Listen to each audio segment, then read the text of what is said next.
এরপর আমরা আসছি লস পার্সেন্ট।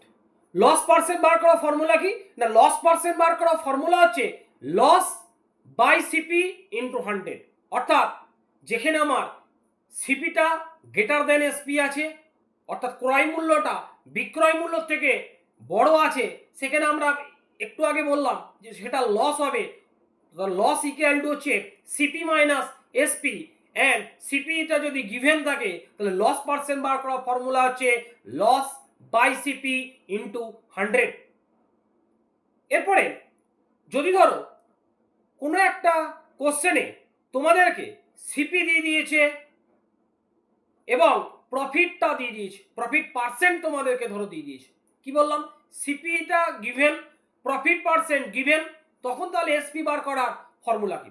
তখন এসপি বার করার ফর্মুলা হচ্ছে 100 plus profit percent by 100 into CP. কি বললাম আরেকবার বলি, এসপি ইকুয়াল টু হবে 100 plus profit percent or gain percent by 100 into CP. এটা হচ্ছে যদি প্রফিট পার্সেন্ট দিয়ে দেয় এবং সিপিটা যদি তোমাদেরকে দিয়ে দেয়।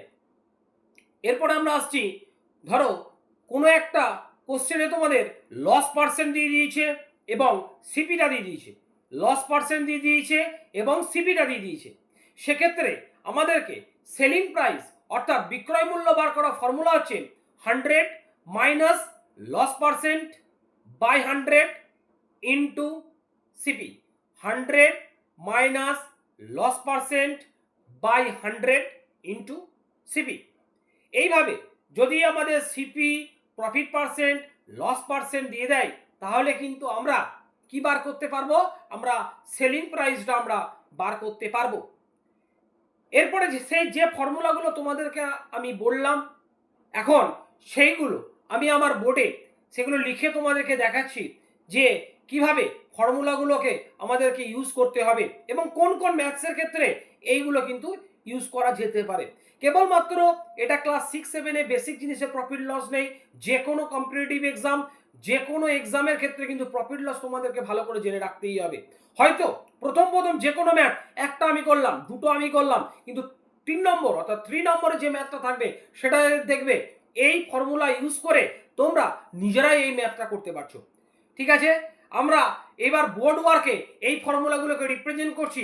যেখানে না বুঝতে পারবে আমাকে অবশ্যই কমেন্টে লিখে পাঠাবে স্যার এই জায়গায় বুঝতে পারলাম না, আমি চেষ্টা করব ভালো করে বুঝিয়ে দেওয়ার জন্য। ওকে।